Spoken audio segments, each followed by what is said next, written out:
Lindis Pass Historic Hotel Campsite is a stunning freedom camp managed by the Department of Conservation, which we call DOC in New Zealand.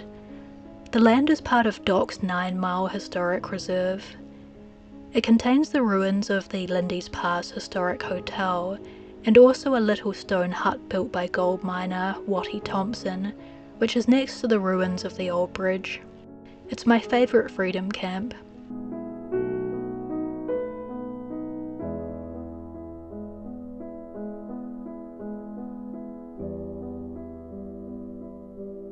The access way to this freedom camp is somewhat difficult, along a narrow dirt track that's 6 kilometres long with potholes and rocks.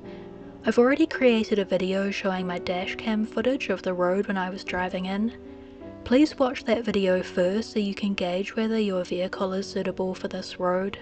I loved staying here and I spent 3 nights here in early November, but I really do think this campsite is better suited to experienced campers. I'll explain why in this video so you can decide if this park is right for you.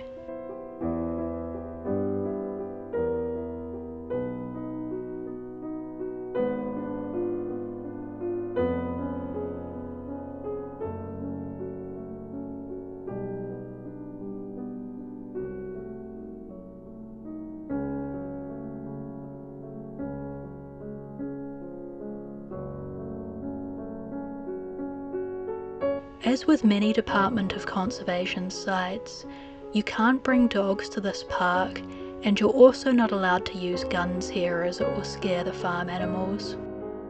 You can't light campfires here due to the risk of forest fires, so you'll need to set up a camping gas cooker if you don't have a motorhome or caravan to cook your food in. Camping gas cookers should be placed either on a table or on dry, hard ground, away from any tussock grass, dry leaves, trees or anything else flammable. There are many gas cookers available for camping, so I'll show a few examples to give you some ideas.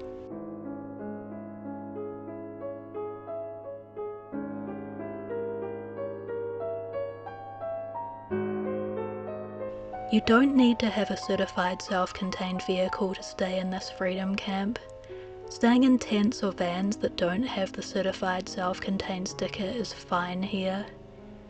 You can use the long drop toilet provided if you don't have a certified self-contained vehicle with a toilet in it, but please do be aware that there is only one long drop toilet here, so you'll need to share it with other campers as well as hikers and mountain bikers who come here. It's a lot of people to share one toilet with, so if you're staying in a tent, you might want to buy a camping toilet. Here is one from Super Cheap Auto, which is a large auto chain here in New Zealand and Australia.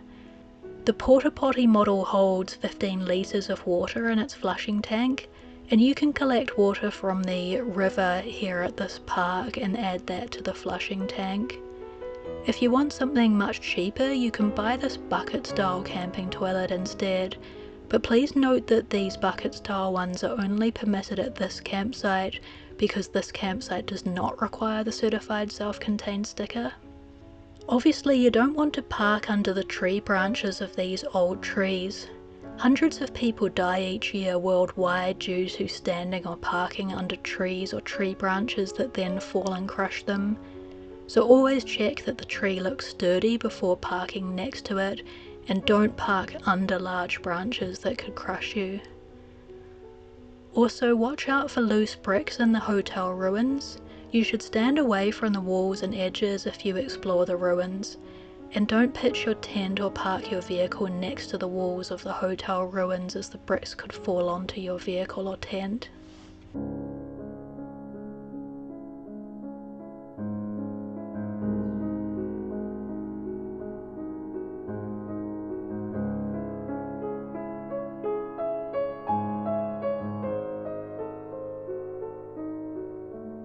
You are allowed to collect water from the river to wash your dishes or your clothes, so long as you don't tip the wastewater anywhere near the river. Soapy water needs to be tipped out further away from the river so it doesn't wash back into the river. Never ever brush your teeth or use soap or wash your hair in the river or beside the river. You must collect the river water and take it back to the campsite to wash your hair or brush your teeth, and then tip it away far away from the river. Likewise, if you're washing your clothes, you can hand wash your clothes and then hang them on the wire fence around the campsite, but just ensure that the wet washing is not hung near the river where the water will run back into the river. Ensure you use water purification tablets in the water before drinking it or brushing your teeth, because the river water may contain E. coli due to water runoff from the farms. If you do drink water that contains E. coli, you'll develop food poisoning symptoms such as diarrhea and cramps in your belly, so just don't do it. If you don't have water purification tablets on you, you'll need to boil the water for a couple of minutes to kill the E. coli, and then you cool that water, and then it's available for drinking once it's been cooled. And likewise for your teeth, it needs to be boiled if you don't have water purification tablets. The river is quite fast flowing, well it was at least when I visited in November, because that's when the snow's melting in springtime, so please be careful not to fall into the river when collecting the water. Do be aware that there is no mobile phone reception or wireless internet signal in this remote location, so ensure you've checked the weather forecast and prepared all of these supplies you need, including extra food and warm clothing. I keep a first aid kit and a fire extinguisher in my caravan, as well as a fire blanket to smother flames. Fire blankets can be thrown on burning cooking or on people, and they're quite cheap to buy, and they're available from major chain stores like Mitre 10 and Bunnings. Because Old Faithful Road is narrow and muddy, be aware that emergency vehicles such as fire trucks and ambulances may not fit down that road, so you need to be able to put out a fire yourself if something catches on fire when you're cooking. So please do be prepared if you're coming out to this campsite. Doc classes this campsite as basic, meaning that just one long drop is provided as a toilet. These very basic facilities are why this campsite is free.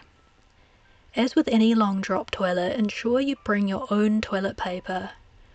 I donated a roll of toilet paper after my 3-night stay here, even though I normally use my own caravan toilet. It's just nicer for others to have spare toilet paper in case they forgot theirs. If you do use the toilet paper in there, please remember that toilet paper is donated by other campers, so make sure that you donate a roll of toilet paper when you leave if you do use the toilet paper. Because this park is classed as basic, it is free to stay here, as I already said, and you don't need to book a space at basic campsites either. Basic campsites work on a first-come, first-served basis, so you just arrive and choose a spot that no one else has taken. So booking's not required at these basic campsites. If you watch my driving video, you'll see there were no other campers when I arrived here, so I was able to choose wherever I wanted as I got there first. The first night there were 4 other vehicles that arrived after me, but on the second night there was only 1 other vehicle. In springtime it rains a lot and fewer people visit. You can see how green and long the grass is in all of my photos. But in summertime when the weather is better, it probably would be quite crowded here. I couldn't find anywhere on the DOC website or the New Zealand Motor Caravan Association website about the maximum night stay here. So I emailed DOC to ask about this, and they said people can stay here for up to 4 weeks per year. I stayed 3 nights in total, so that means I can go back and stay again if I want to.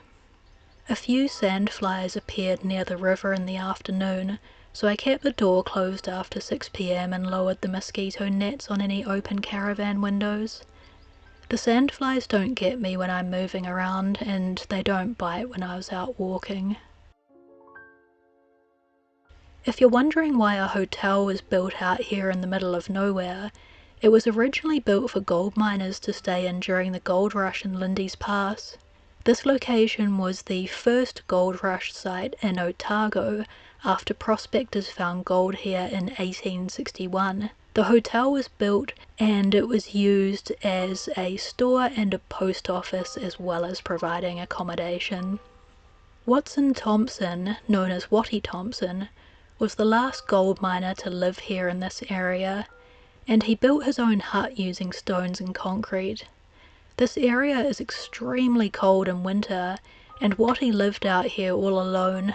Watty eventually gave up and moved on after a flood destroyed his gold panning area. The ruined bridge, which was named Faithful Bridge, is across the river from Watty Thompson's hut.